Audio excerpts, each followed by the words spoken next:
Good evening, students. Here we are going to learn very important structure in English language while studying for competitive exams is nothing but spotting errors. When we write anything in English or when we talk in English, at that time we commit some mistakes, and so this question is always asked for exam. And so that question we are going to learn here. I will simplify the concept behind this question. तर विद्यार्थी मित्रांनो, आपल्या परीक्षेमध्ये एक्झामला नेहमी प्रश्न असतो. तो question काय असतो की कॉमन एरर्स इन इंग्लिश, की ज्यालाच आपण स्पॉटिंग द एरर्स असं म्हणतो. काय परीक्षेमध्ये कॉमन एरर्स म्हणतात. एखादं वाक्य दिले जातात, 3-4 वाक्य देतात, त्यातलं करेक्ट वाक्य कोणत्या ओळखा किंवा इनकरेक्ट वाक्य कोणता असे प्रश्न विचारला जातो.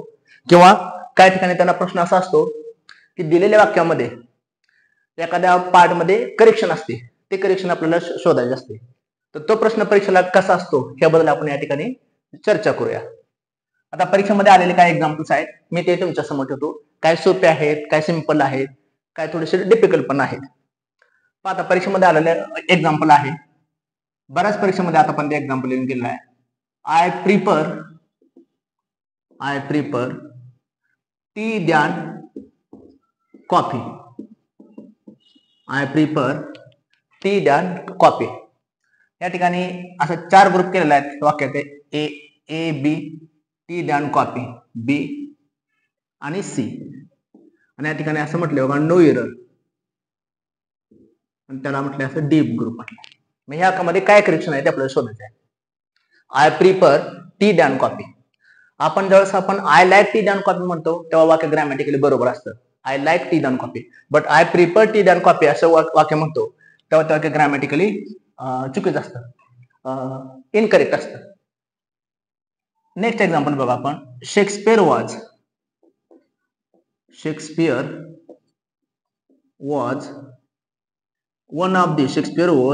One of the greatest dramatist in the world. किंवा काय म्हणतो आपण, Shakespeare was one of the greatest dramatist. हे एका परीक्षेला आलेलं एक्झाम्पल आहे. आता हे जे फोड असे केलेले आपण, शेक्सपियर वॉज ए इथं नाव दिलंय, वन ऑफ द इथं बी दिलेलं आहे, ग्रेटेस्ट ड्रॅमॅटिस्ट सी दिलेलं आहे. आणि या ठिकाणी असं म्हटलं विद्यार्थी मित्रांनो नो एरर डी दिलेलं आहे. ह्यात कुठल्या पार्ट मध्ये करेक्शन आहे ते आपल्याला शोधून काढायचे आहे. थर्ड वन आहे इंग्लंड एक्सपेक्ट्स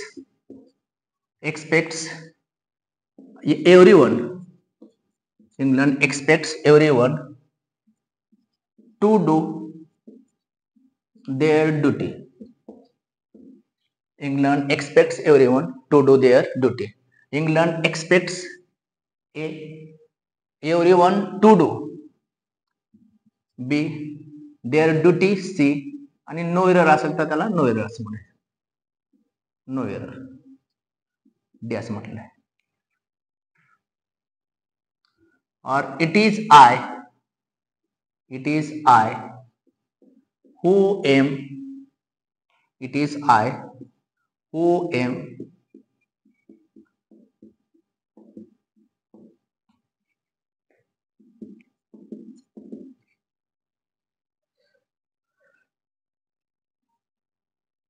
बघा असं सेंटेन्स आहे. It is I who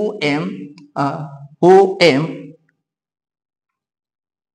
it is I A who am responsible. B for this C no error. D.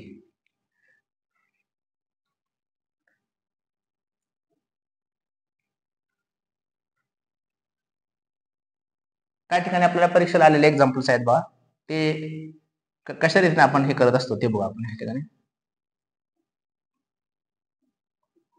The cattle was grazing on the mountain.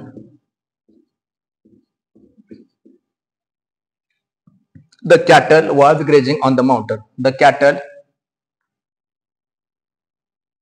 was a grazing on the mountain sea and no error असेल तर D म्हणूया, D म्हणूया आपण.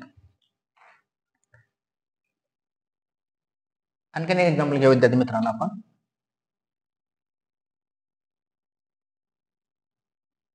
She is good in English.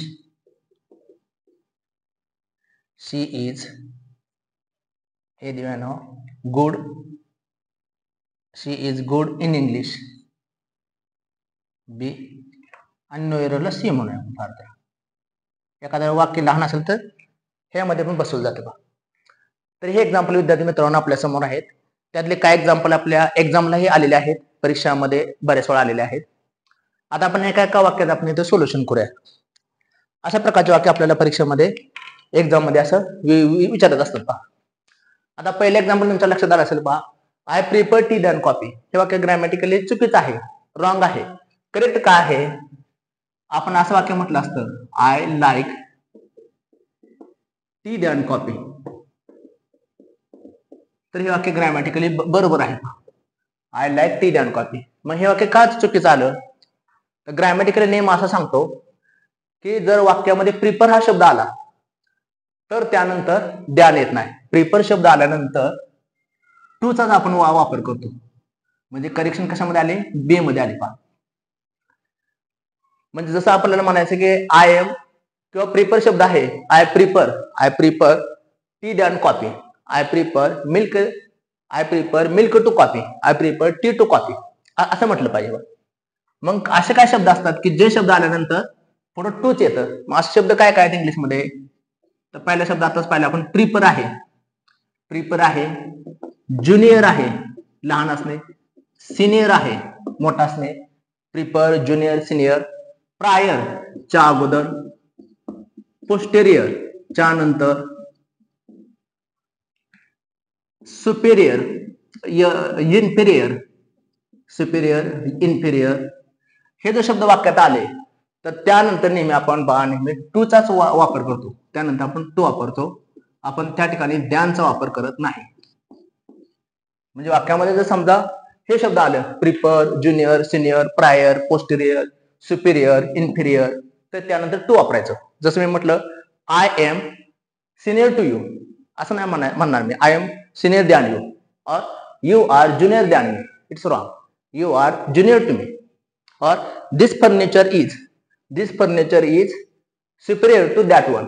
Not this furniture is superior than that one. This furniture is superior to that one. तर असं शब्द आलं काय ह्यानंतर आपण काय वापरतो? त्याचा वापर करतो. सेकंड एक्झाम्पल आहे पहा. Shakespeare was one of the greatest dramatist in the world. और Shakespeare was one of the greatest dramatist the world has ever produced.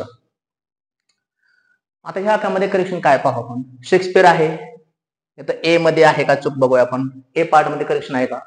One of the बी मध्ये आहे का? ग्रेटेस्ट ड्रामॅटिस्ट. तर विद्यार्थी मित्रांनो इथे एक नेम असा आहे पहा.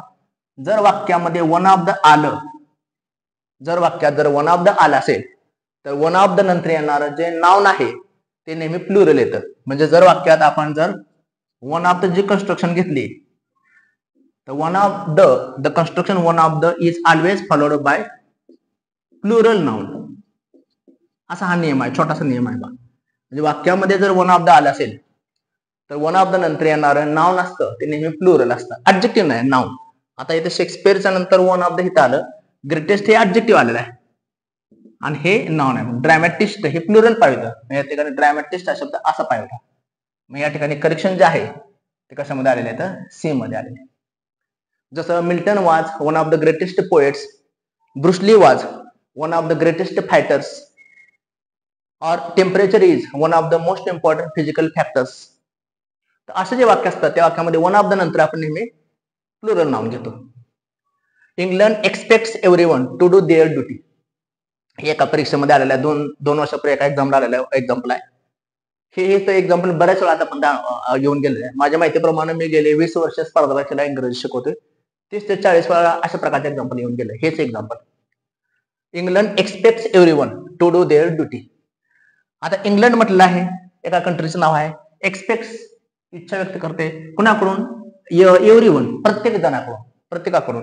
मग आता एव्हरीवन साठी जे पुढं प्रोनाउन वापरलंय ते देअर येईल का एव्हरीवन साठी? हीच किंवा हर यायला पाहिजे होतं. मग या ठिकाणी एव्हरीवन हा शब्द येत असल्यामुळं इथं देअर हे इथं प्रोनाउन इथं सूट होत नाही. मग त्या ठिकाणी देअरच्या ऐवजी हीज वगैरे असा काय शब्द इथं पाहिजे होता, हीज किंवा हर. त्यामुळे करेक्शन इथं सी मध्ये आले. आता हे एक्झाम्पल परीक्षेमध्ये आलेलं आहे पहा. इथं बऱ्याच विद्यार्थ्यांचं म्हणजे so many students got confuse आणि so many students committed mistakes. बघा हे वाक्य काय होतं? It is I who am responsible for this. तो एक मी आहे की ह्या सगळ्याला मी जबाबदार आहे किंवा त्याला मी जबाबदार आहे. आता बऱ्याच वेळा विद्यार्थ्यांना वाटलं हू एम नंतर चुकीचं वाक्य आहे. तर आपल्याला माहिती आहे इट इज आय हू. आता हे कंजक्शन आहे, पण हे जे एम आहे ते कोणासाठी आले? आय साठी आले. मग आय नंतर नेहमी एमच येतं. त्यामुळे हे वाक्य ग्रॅमॅटिकली बरोबर आहे. डे मध्ये करेक्शन येईल. म्हणजे ह्या वाक्यामध्ये काय करेक्शनच नाही, no error. The cattle was grazing on the mountain. आता इंग्लिशमध्ये असे काय शब्द आहेत? मग कॅटल असेल, पुलिस असेल, कमिटी असेल, पीपल असेल किंवा वर्मिन असेल, हे जे शब्द असतात सीझर्स, स्पेक्टॅकल्स, हे शब्द नेहमी आपण प्लुरल घेतो. प्लुरल म्हणून त्याचा वापर करतो. आता कॅटल म्हणजे गुरे अनेक, म्हणजे कॅटल ह्या शब्दामध्ये अनेक शब्द येतात.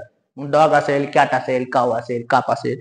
मग त्यामुळे तर कॅटल नंतर वाज इथं शब्द इथे येणार नाही. तर कॅटलच्या ऐवजी आपण इथं काय बसलं पाहिजे? वेअर. The cattle were. त्यामुळे या ठिकाणी करेक्शन ए मध्ये आले. आणि हे एक वाक्य बऱ्याच वेळा ग्रॅमॅटिकली चूक होत असते. बऱ्याच परीक्षेमध्ये असं प्रकारचं वाक्य आलेलं आहे पहा, शी इज गुड इन इंग्लिश. किंवा हे वाक्य ग्रॅमॅटिकली चुकीचं आहे, तर तुम्हाला फ्रेज माहित असली पाहिजे की टू बी गुड ऍट असे फ्रेजेस असतील. जसं to be well in, to be good at, to be expert in, to be adept in, और to be known to, to be covered with, अशा ज्या फ्रेजेस असतात त्या फ्रेजेस आपण जर सराव केला तर नेहमी फ्रेज असते to be good at, to be good और बॅड ऍट, असे फ्रेजेस आहेत. टू बी गुड और bad at and to be well, expert and adept नंतर नेहमी इन येतं. वीक असेल, स्ट्रॉंग असेल, to be weak in, to be strong in, पण टू बी गुड नंतर पुढे ऍटच येतं, टू बी गुड ऍट.